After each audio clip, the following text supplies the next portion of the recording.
São os processos educativos não formais que se constituem a partir das relações socioculturais, históricas, vivenciadas de geração em geração entre grupos e indivíduos indígenas. Nesse caso, quando nos referimos à educação indígena, é muito importante ter presente que quem vivencia e pratica a educação indígena são os índios. E somente os índios, cotidianamente, em suas aldeias, territórios indígenas e locais de moradia. Então vamos lá no slide 10. Portanto, a educação indígena é bem mais ampla do que ocorre na escola. A educação indígena, pensada enquanto expressões socioculturais dos povos indígenas, tem sido objeto de estudo acadêmicos e, mais precisamente, em pesquisas no âmbito antropológico, assim como da educação. A educação escolar indígena é compreendida a partir dos documentos oficiais como a LDBEM, que é a Lei de Diretrizes e Bases da Educação Nacional de 1996, e a DCEI, Diretrizes Curriculares para a Educação Escolar Indígena, que é de 1999, dentre outros, e dos estudos relacionados a este assunto. Então, seguindo ainda com um trecho que eu extraí, para depois a gente fazer um breve comentário, eu quero convidar para a gente ir para o slide número 11. O ensino da temática indígena são reflexões sobre os povos indígenas, atualmente atendendo às exigências da Lei 11.645, que é de 2008, tratando do assunto nas escolas não indígenas, nas áreas urbanas ou rurais. Ou seja, tratar a respeito da temática indígena no ensino significa conhecer sobre os povos indígenas, sua história, as diversidades socioculturais, as formas de ser e de viverem diferentes entre si e da sociedade não indígena. Em razão da citada lei, indiretamente, tornou-se obrigatório a temática indígena como conteúdo de ensino na formação de professores, motivo pelo qual a necessidade de constar no currículo nas universidades e instituições de formação de professores. E aí, pessoal, uma parte interessante, o texto todo é interessante, mas existem alguns elementos que, na minha concepção, dão um destaque interessante para o debate, e é sobre isso que o autor já vai trazer nesse slide número 12, que é a questão do racismo institucional. Vamos ver o que o autor colocou. Slide 12. Outro aspecto que consiste em um impasse e desafio significativo para a efetivação da Lei 11.645 de 2008 é o racismo institucional. Essa expressão do racismo foi assim definida: o racismo institucional ou sistêmico opera de forma a induzir, manter e condicionar a organização e a ação do Estado, suas instituições e políticas públicas, atuando também nas instituições privadas, produzindo e reproduzindo a hierarquia racial, Werneck 2013, ocorrendo, na maioria das vezes, de forma sutis, nos corredores ou gabinetes das secretarias estaduais ou municipais de educação, nos setores administrativos das escolas e também nas salas de aula, por várias maneiras.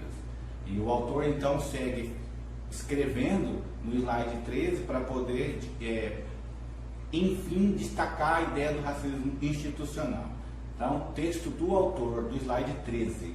O racismo institucional vem sendo manifestado em ações de agentes que atuam na educação em diferentes níveis e muitas das vezes está intimamente ligado a convicções ideológicas, a concepções excludentes, racistas, e ocorrendo quase sempre como um descompromisso intencional, mas de forma sutil, silencioso e, portanto, às vezes, tornando-se difícil de ser identificado e ser combatido.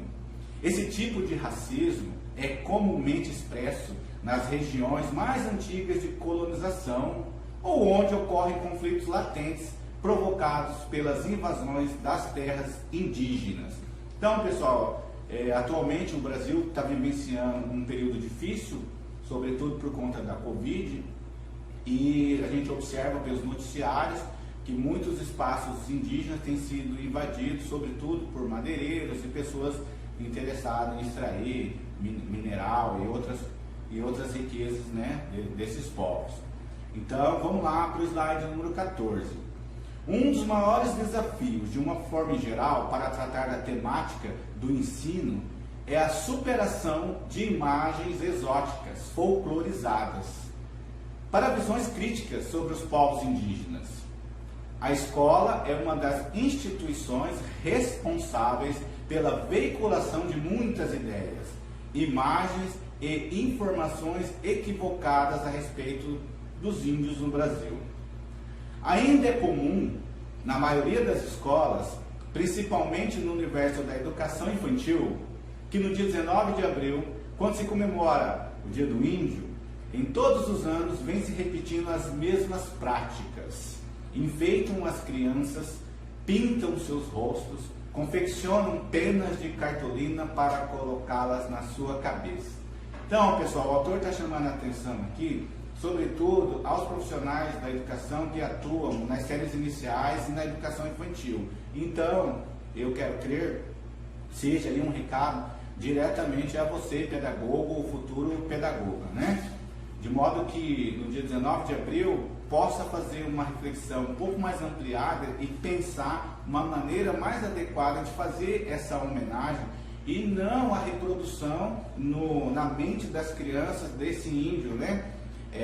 Folclórico, cuja a imagem é de nudez e uma pena na cabeça. É disso que o autor está falando. Então eu vou seguir para o slide 15, que é o texto do autor, onde ele segue dizendo que tais supostas homenagens se referem a qual índio? As supostas imitações correspondem às situações dos povos indígenas no Brasil? Como essas imagens ficarão gravadas na memória dos estudantes desde tão cedo? Quais serão suas atitudes quando se depararem com os índios reais? Quais as consequências da reprodução dessas desinformações para o reconhecimento das diversidades étnicas indígenas existentes no nosso país? Veja bem, pessoal. Então, o autor lança aí uma série de problematizações, né, chamando a atenção para o efeito que essa reprodução desse índio estigmatizado, né, reproduzido nas crianças dessa forma, como que essas crianças, quando estiverem na fase adulta, vão se portar frente a um indígena, se desde criança eles estão aprendendo de forma equivocada. Então vamos lá, seguindo para o 16 e já caminhando praticamente ao término do nosso encontro. O slide 16 vai dizer o seguinte: o que muitas das vezes aprendemos sobre os índios na escola está associado basicamente às imagens do que é também, na maioria dos casos, veiculados pela mídia. Um índio genérico, ou seja, sem estar vinculado a um povo indígena concreto.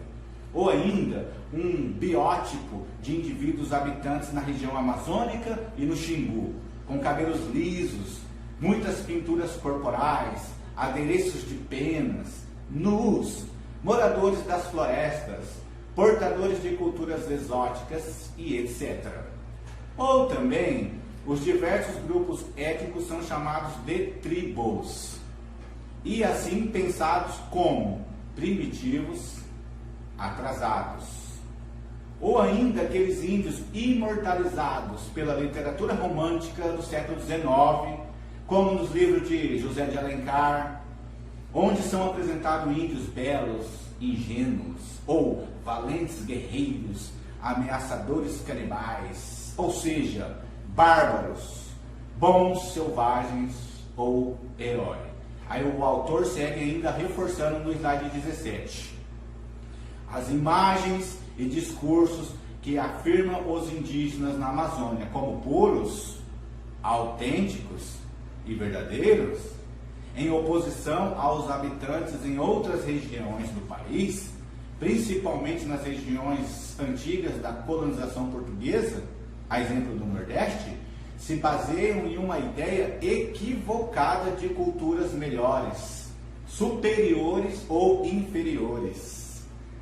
Se por um lado, em razão da ignorância e do desconhecimento tais discursos e imagens equivocadas sobre uma suposta pureza dos grupos indígenas, existem até mesmo na Amazônia, por outro, mesmo naquela região são utilizados preconceitos e discursos perversos para negar as identidades indígenas. Então, pessoal, quem está acompanhando a sequência dos nossos vídeos no canal, vai observar que nos vídeos anteriores, quando nós tratamos sobre raça e racismo, nós também citamos lá no texto do Munanga, e ele foi apontar essa questão dessa hierarquia racial. Veja que é um ponto, de inflexão que esse autor aqui também, ele vai dizer essa questão. Ele fala que estão baseados numa questão que existe índios superiores ou inferiores por serem puros ou verdadeiros.